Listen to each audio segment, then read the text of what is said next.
Hello, welcome to the Management Channel.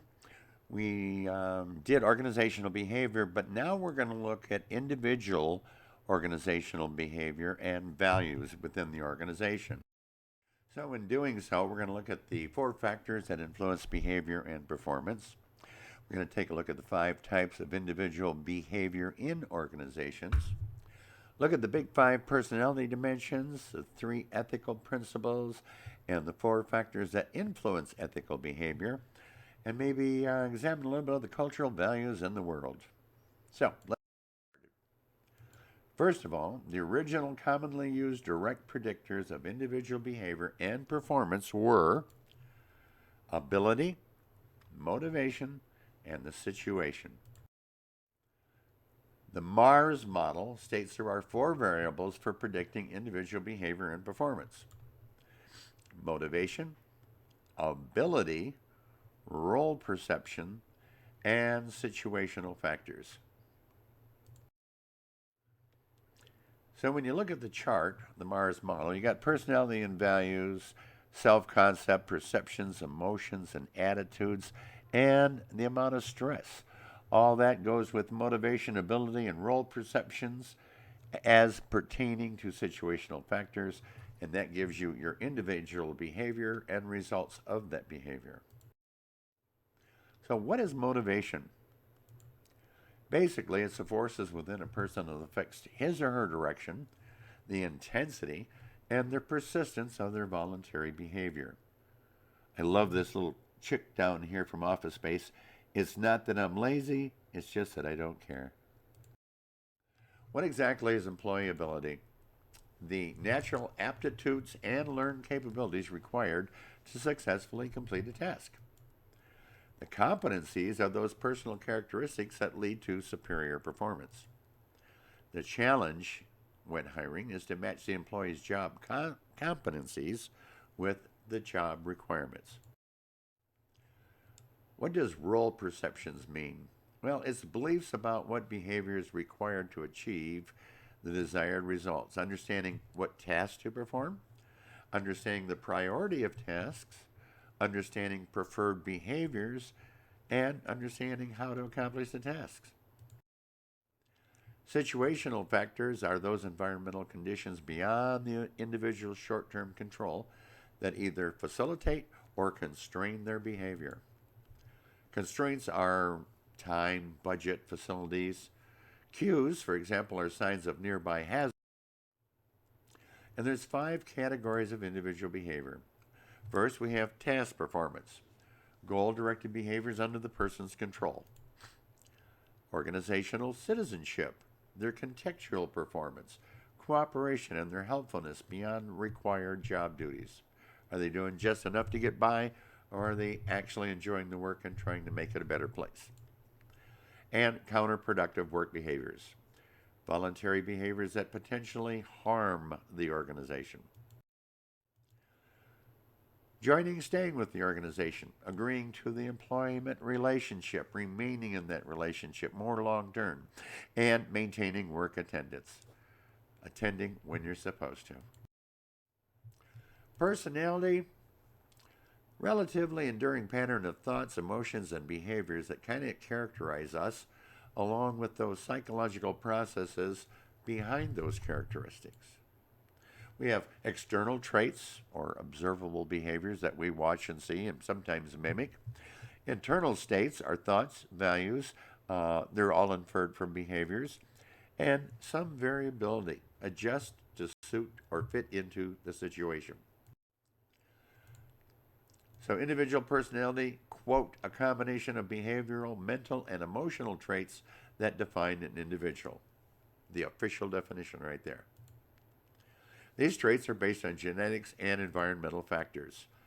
They affect behavior, your perceptions, and your attitudes. Personality plays a part in your personal and professional happiness and success. Do you think this is true or false? It's actually true. Generally, people who are externalizers, pessimistic, emotionally unstable, or irresponsible are not as happy or successful in either their personal or their professional life. Can you change your personality? If so, how? Think about it. Do you have some traits that are maybe not always welcome and that you need to consider changing?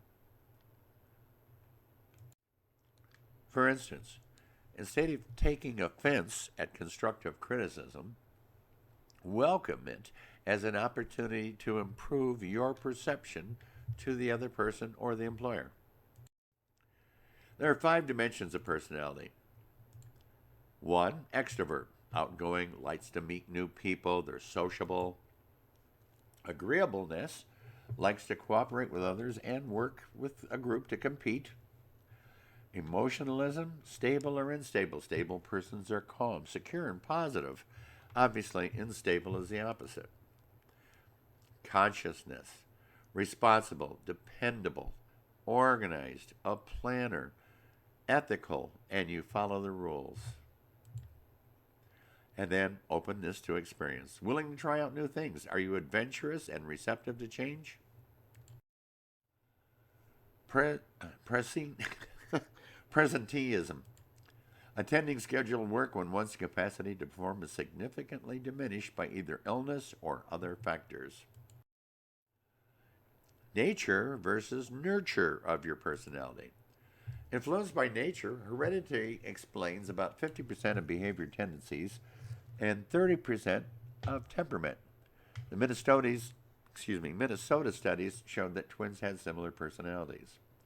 Influenced by nurture, though, is by socialization, learning, personality stabilizes throughout adolescence, and executive function steers behavior guided by our own self concept.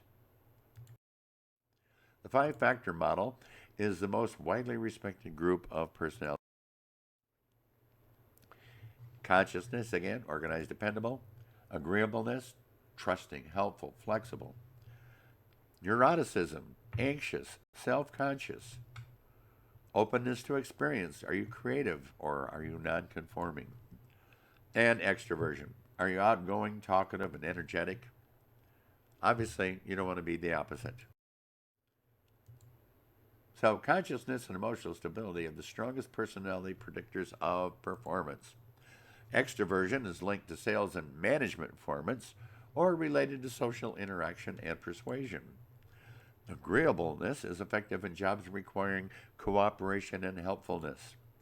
And openness to experience linked to higher creativity and adaptivity to change.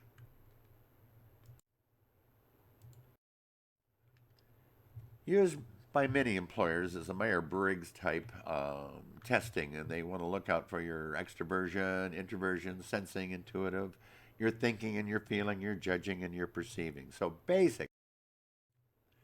It boils down to extroversion versus introversion, similar to the 5 factor. Perceiving information, you're sensing. Do you use your senses? Are you factual? Are you quantitative? Do you have intuition? Do you use insight, subjective experience? What are your decision making? Are you rational? You systematic data collection? And what are you feeling? Are you influenced by emotions and how choices affect others? Or are you rational and go with just the facts? Orientation towards the external world. Perceiving, flexible, spontaneous, keeping your options quite open, and your judging has order and structure. You're consistent. So, what is perception and what influences yours? It's the process of selecting, organizing, and interpreting environmental information. Your self esteem, how you perceive yourself or your self concept. Your self efficacy, the belief in your own capability to perform in a specific situation. And external environment experiences based on your previous knowledge and experience. An attribution is a process of determining the reason for an individual's behavior and if the behavior is situational, which means out of the control of the individual, or if it was intentional and they behave that way consciously. Why do most people use attribution rather than ask the person why they did or did what they did, or why did they say the things they did? Instead of guessing or assuming, Why not just ask, why did you do that? Or why did you say that? How often do you use attribution rather than asking people why they did what they did? I mean, why? Don't you want to find out the real reason? Never assume. You could be totally wrong. There's perceptual bias, selectivity, meaning you screening information in favor of the outcome that you want. Frame of reference is seeing things from your frame of mind rather than somebody else's. There's also stereotypes, generalizing the behavior of a group and then applying it to the generalities to one individual. Expectations, perceiving what is expected to be perceived or perceiving the norms. Power is the ability to influence others' behavior. Do you agree with this? Think about it. There are various types of power. There's coercive power, based on threats or punishment to gain compliance. As an example, you either do this or you're fired. Connection power, based on the user's relationship with influential people. Reward power, based on the user's ability to influence others by providing something of value to them. So if you're their boss and you have the say over whether they get a raise or not, you have power over them. Legitimate power, based on the user's position or status power within the organization. And here's one that I like, referent power, based on the user's personal power relationships with others, requesting, not ordering. And finally, information power, based on others' need for data. Knowledge is power, people. The more you know, the stronger you are. Expert power is based on the user's skills and knowledge, their expertise, or their special skill or ability that makes them stand out. As a manager, you need to be thinking outside the box. Have no personal bias. Don't have any stereotypes. Don't make any assumptions. Look for the facts. Think outside the box. Evaluate each situation as it occurs. Don't generalize or stereotype. Your attitude will affect how you behave. What do you think? True or false? It's actually true. If you have a good attitude, you're smiling, you're outperforming every day, you're helpful. If you have a bad attitude, you don't care, you don't do anything to help anybody, you just do enough to get by. All right, attitudes, positive or negative evaluations of people, things, and situations. And mostly our attitudes are based on perceptions. Attitudes reflect your feelings and therefore, unfortunately, good or bad, affect your behavior. A manager's attitude will not affect employee performance. True or false? Well, obviously that's false. A manager's attitude towards his employees or her employees, plus their expectations of the employees, plus how they treat their employees, equals employee performance. So if you're a great boss, you ask your people to do things rather than order them to do it. Um, Let them know what you expect out of them and treat them fairly. You're probably going to have great employee performance. Stress, now that's another situation. What is it? It's the body's reaction to environmental demands. Stressors are factors that cause people to feel either overwhelmed, high anxiety, tense, or feeling a lot of pressure. There are two main types. There's functional stress, which actually help improve performance by challenging and motivating people to meet the objectives. If you're, let's say, a marathon runner, your functional stress is you want to win and you want to be better than everybody else. Dysfunctional is the stress that causes either problems in the workplace or it leads to burnout. Some of the causes of stress are not enough sleep or rest, personality type, the culture of the organization, management behavior, type of work you do, your interpersonal relations at work, or is there a lot of disorganization in the facility, which actually puts stress on people? Values in the workplace are consciousness and emotional stability, stable, evaluative beliefs that guide our preferences.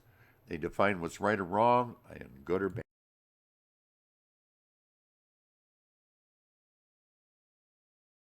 Broke the 10 broad values into 4 quadrants: openness to change, self enhancement, self transcendence, and conservation. I'll let you look at these for a moment. We're going to go over some of them.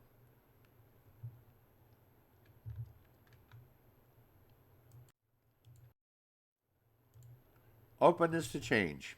That's a person's motivation to pursue innovative ways, to consider making a change in how they do things. There's self directed stimulation and hedonism, pursuit of pleasure, enjoyment, and gratification of desire. Conservation. Person's motivation to preserve the status quo. I don't want things to change. They're pretty much conformity, security, and tradition. Self enhancement, how a person is motivated by their own self interest. If they want achievement, power, and shared hedonism, then they self enhancement. Self transcendence is a person's motivation to promote the welfare of others and nature. They're benevolent and they're universalistic. Habitual behavior generally consists with our values. However, our conscious behavior is not because values are abstract constructs, and we tend to reason more.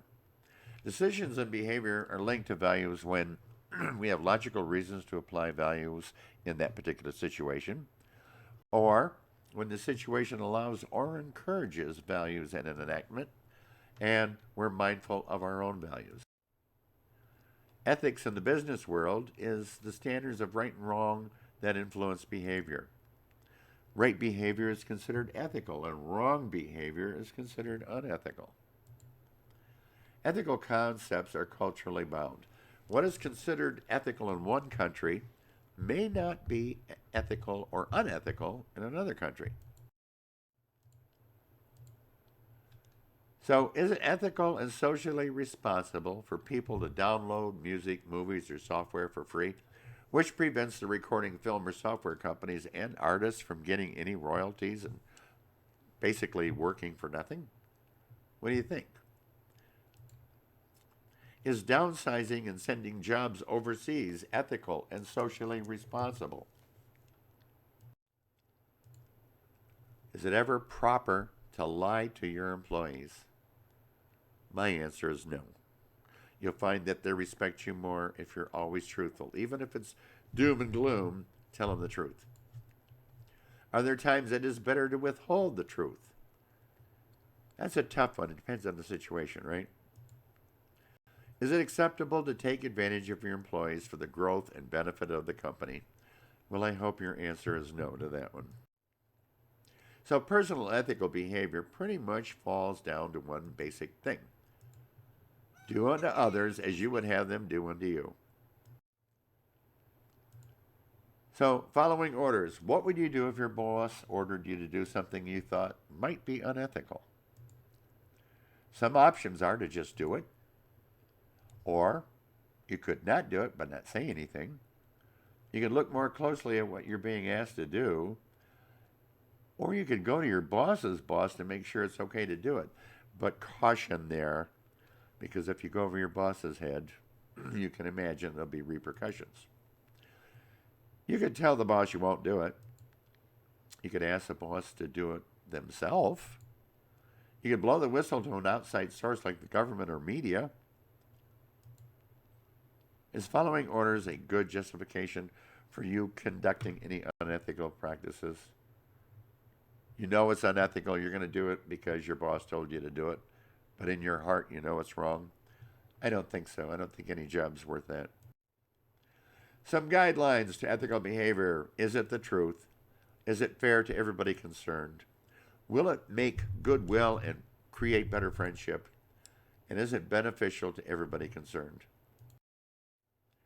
In numerous studies and surveys today, most employees feel the most important attribute of a leader is honesty and ethics. There are three main ethical principles: utilitarianism, the greatest good for the greatest number of people; individual rights, fundamental entitlements in society; and distributive justice. People who are similar should receive similar benefits. Yeah, in most cases. Define moral intensity. Well, that's the degree to which an issue demands the application of an ethical principle. It's morally intense. Ethical sensitivity is a personal characteristic that enables people to recognize the presence of an ethical issue and determine its relative importance. You should be supporting ethical values. As an organization, we need to promote internal ethics, have an ethical code of conduct, have ethics training, ethics hotlines, have ethical leadership and shared values. Values across cultures. Individualism is a cross-cultural value describing the degree to which people in a culture emphasize independence and personal uniqueness. So, as you can see, the USA, Italy, and India are high individualistic, whereas Denmark is in the middle and Taiwan is more towards the low end. Collectivism is a cross-cultural value describing the degree to which people in a culture emphasize duty to groups to which they belong and to group harmony. So, high collectivism, Italy, Taiwan, India. Oddly enough, the USA is low. Power distance, a cross-cultural value describing the degree to which people in a culture accept unequal distribution of power in a society. Well, in Malaysia and Venezuela, high power distance; Japan, middle of the road; USA, almost low power; Denmark and Israel, low power. And you can see the reasons why. Uncertainty avoidance is a cross-cultural value describing the degree to which people in the culture tolerate ambiguity or feel threatened by ambiguity and uncertainty. High there is Greece, Japan, Italy. USA is kind of in the middle of the road. Singapore is on the low end. So you see that cultures vary in a lot of different reasons. Achievement nurturing orientation, a cross-cultural value describing the degree to which people in a culture emphasize competitive versus cooperative relationships with other people. Japan, very high there. China, high. USA, high. Real low, Sweden. In the middle, France and Chile. So, we have gone through individual behavior within an organization, and I hope you'll take the time to see workplace emotions. Thank you for being with me today. Have a great day.